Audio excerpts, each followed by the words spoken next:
یہ حجاب پہننے کے بعد میں نے جو سکون اور تحفظ محسوس کیا وہ میرے دل میں سوالات پیدا کرنے لگا۔ آخر حجاب میں اتنا تحفظ کا احساس کیوں اور کیسے ہے؟ یہاں سے میرے اسلام کو جاننے اور اسلام کو کھوجنے کا سلسلہ شروع ہوا۔ میں نے سوشل میڈیا سے اسلام کے بارے میں معلومات لینا شروع کی۔ اسی دوران میں سوشل میڈیا پر مفتی مینک کے بیانات سنتی رہی۔ ان کے ساتھ بلال اسد اور علی حمودہ بھی میرے لیے علم کے دروازے بنے۔ میں بغیر کسی ارادے کے سنتی گئی اور آہستہ آہستہ اسلام کے لیے میرا دل نرم ہوتا گیا۔ یہ سال 2023 کی بات ہے، جب میں رمضان کی چھٹیوں کے دوران فلپائن واپس آئی تو میرے پاس یہاں چھٹیوں کے دوران کافی فارغ وقت تھا۔ اس لیے میں نے اپنے موبائل میں قرآن کی ایپ ڈاؤن لوڈ کی۔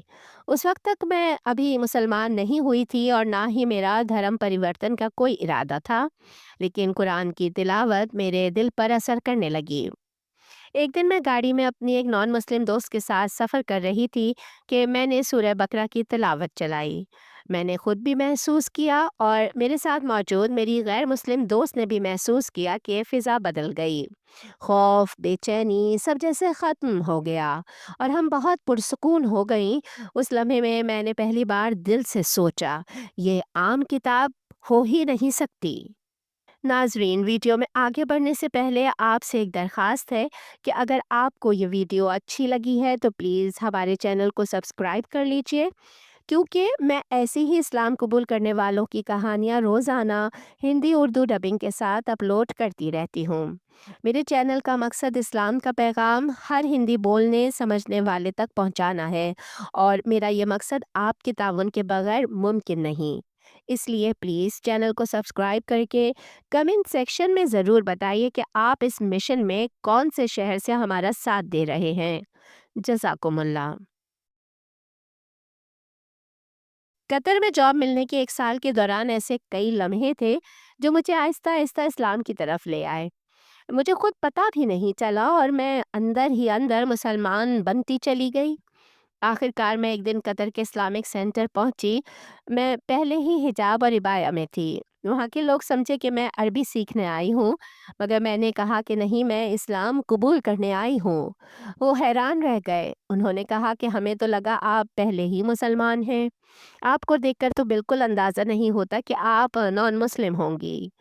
جب میں نے شہادت پڑھی میں 30 منٹ تک روتی رہی۔ ایسے لگا جیسے میں برسوں در بدر بھٹکنے کے بعد گھر لوٹ آئی ہوں۔ الحمدللہ آخر میں گھر آ ہی تو گئی تھی۔ اسلام قبول کرنے کے بعد میری زندگی میں بہت سی تبدیلیاں آئیں۔ کچھ نان مسلم دوست خود بخود دور ہو گئے۔ مجھے اس کا دکھ نہیں ہوا، کیونکہ مجھے لگا کہ اللہ نے خود غیر ضروری لوگوں کو میری زندگی سے ہٹا دیا ہے، اور واقعی جو گیا اس کی جگہ اچھے اور بہترین لوگ آئے۔ الحمدللہ بہت سے آئے اور بہت ہی اچھے آئے۔ اسلام نے مجھے کافی حد تک بدل دیا۔ اس نے مجھے صبر کرنا سکھایا، میری گفتگو بدلی، میرا انداز بدلا، میرا رویہ بدل گیا۔ پہلے میں بہت بے تکلف تھی، حد سے زیادہ جلدی مردوں کے ساتھ گھل مل جاتی تھی، لیکن اب میں جان چکی ہوں کہ ہر قربت محفوظ نہیں ہوتی۔ میں ہمیشہ کہتی ہوں کہ اسلام میں جن چیزوں سے روکا گیا ہے وہ سزا نہیں ہے بلکہ حفاظت ہے۔ جیسے ڈاکٹر ہمیں کسی چیز سے منع کرے تو ہم مان لیتے ہیں نا، لیکن جب اللہ منع کرے تو ہم سوال اٹھاتے ہیں۔ یہ تو ناانصافی ہوئی۔ کیا ہم اللہ کی اہمیت ڈاکٹر سے بھی کم سمجھتے ہیں؟ استغفر اللہ، یہ بہت خطرناک علامت ہے۔ میرا ہر کسی کو یہی پیغام ہے، اسلام کے بارے میں فیصلہ کرنے سے پہلے دونوں پہلو دیکھیں۔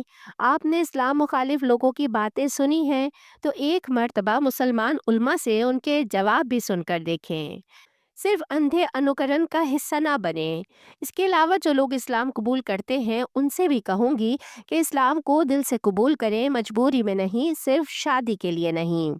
ہاں، اگر کوئی اسلام کی طرف کسی مسلمان شریک حیات کی وجہ سے آئے تو یہ بھی نیکی ہے، مگر بہتر یہ ہے کہ دین کو خود سمجھا جائے اور اپنے حقوق اور فرائض جانے جائیں اور پھر فیصلہ کیا جائے۔ میں نے اسلام قبول کرنے سے پہلے بہت سے مذاہب دیکھے، لیکن مکمل طور پر صرف قرآن ہی پڑھا، اور میں اپنے پورے یقین سے کہتی ہوں کہ اسلام ایک مکمل دین ہے۔ اگر اسے قرآن، سنت اور حدیث کے مطابق سمجھا اور اپنایا جائے تو اس سے بہترین لائف اسٹائل کوئی ہے ہی نہیں۔ اس کے علاوہ پیدائشی مسلمانوں کو بھی چاہیے کہ وہ نئے مسلمانوں سے یہ توقع نہ رکھیں کہ وہ ایک ہی سال میں عالم بن جائیں گے۔ ہدایت تو ایک سفر ہے، یہ مرحلہ وار آتی ہے، یہاں تک کہ پیدائشی مسلمان بھی کامل نہیں ہوتے۔ اور آخر میں صرف یہ کہنا چاہتی ہوں کہ اگر آپ کسی کو بدلتا ہوا دیکھیں تو اللہ کا شکر ادا کریں، اسے تانے نہ دیں، کیونکہ ہدایت اللہ دیتا ہے اور وہ جسے چاہے جب چاہے بدل دیتا ہے۔ الحمدللہ، میں فرح ہوں اور میں نے اپنا سکون پا لیا ہے۔